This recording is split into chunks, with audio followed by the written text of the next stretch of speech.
You need to be careful who you hire in the world of business. Hi, if you're new here, I'm Kaylee. I'm the owner and founder of SWK, where I help people build online businesses so you too can live a life of travel. In this little video, I actually want to talk about a different company who's now going out of business because of a bad business deal. And now hundreds to thousands of people all over the world that were employed by that company are now going to be unemployed by the end of the month. Even their website is down now at this point.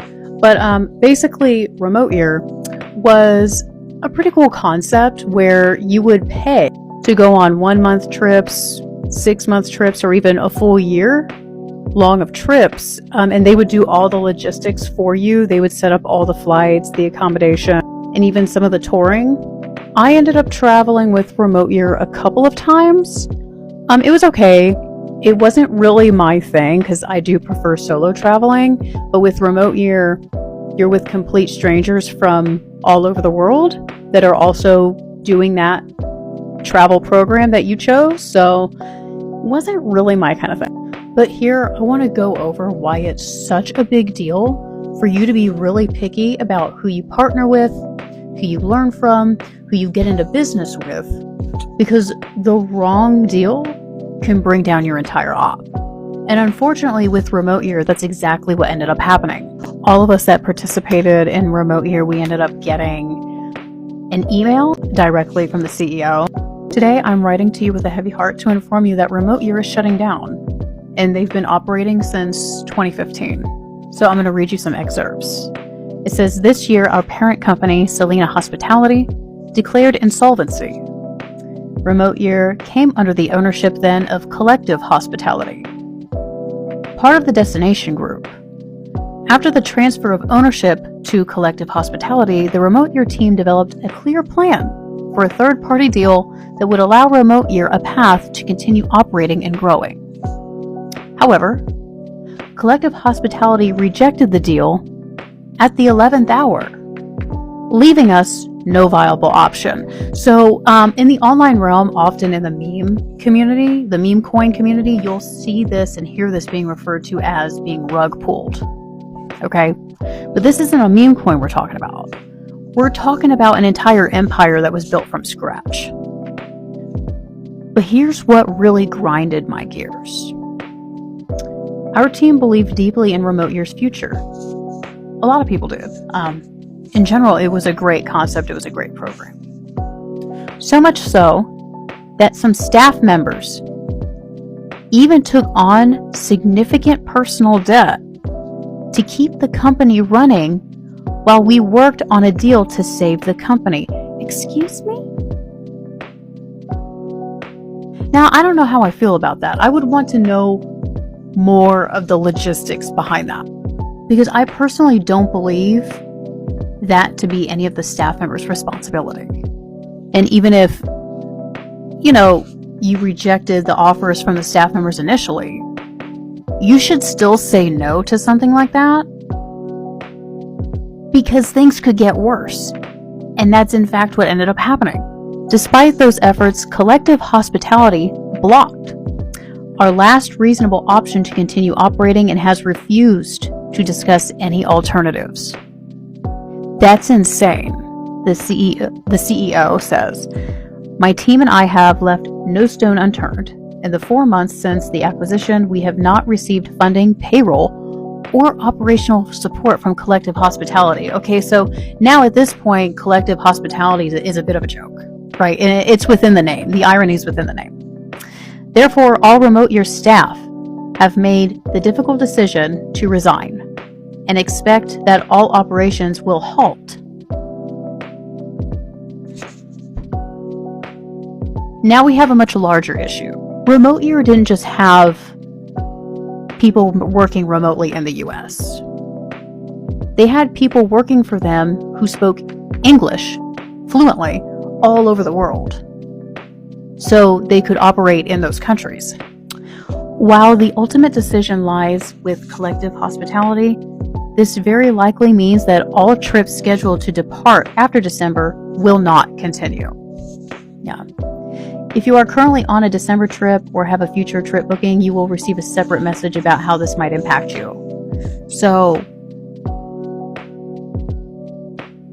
does this mean those people are not going to be refunded? Because it's not like Remoteyear was that cheap. Regrettably, this is all we can do at this time, as none of us will remain employed by the company after this month. First of all, I'm going to look up collective hospitality. Let me see. Collective hospitality, a global connector fostering bold, authentic experiences through a hybrid of communal and engaging stays. Collective hospitality acquires trading assets of Selena Hospitality PLC. The acquisition of Selena represents a strategic move which significantly enhances Collective's global presence.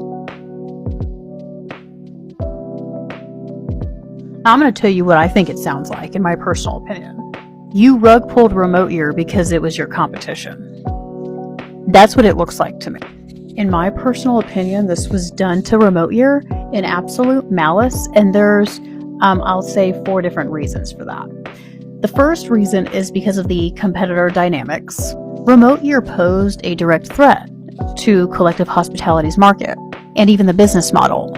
The second thing I think is because of the behavior prior to the acquisition and post of the acquisition. The lack of funding, payroll, operational support, coupled with the rejection of the third-party deal concept, really raises question about Collective Hospitality's true intentions.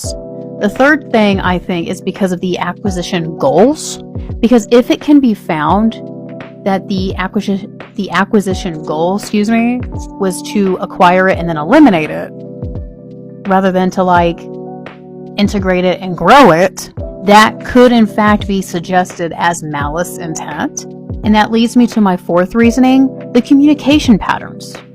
The complete and utter refusal to discuss and engage in alternatives, negotiations, strengths, whatever, to completely refuse, that's a major red flag to me. And this could raise awareness to a possible case for intentional undermining. I'll know, this was my personal opinion on it. Remoteyear, it's really sad because it was a really cool concept, even though I'm more of a solo travel kind of gal. Remoteyear was cool for a lot of people, and it brought a lot of people together, and it did make for some really cool experiences. I hope Remoteyear, the people at Remoteyear anyway, are able to take legal action against this, and hopefully someday we can see a rebirth of Remoteyear 2.0. I don't know. But this was complete and utterly really touched my heart, because I have had people in the past try to do this with SWK. Yeah. This is why it's always been very, very important for me to convey with all my clients that it's so important for you to be picky, and it's so important for you to read the fine lines and for you to actually do your own investigation, before you get into any type of partnership. That I would absolutely hate, and it would break my heart to see this happen to a business of one of my clients. After all that time of building something from absolute scratch. Yeah.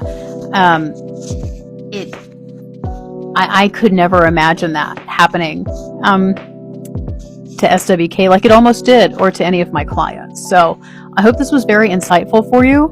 And when you're ready to build an online business, you should consider SWK to help you out.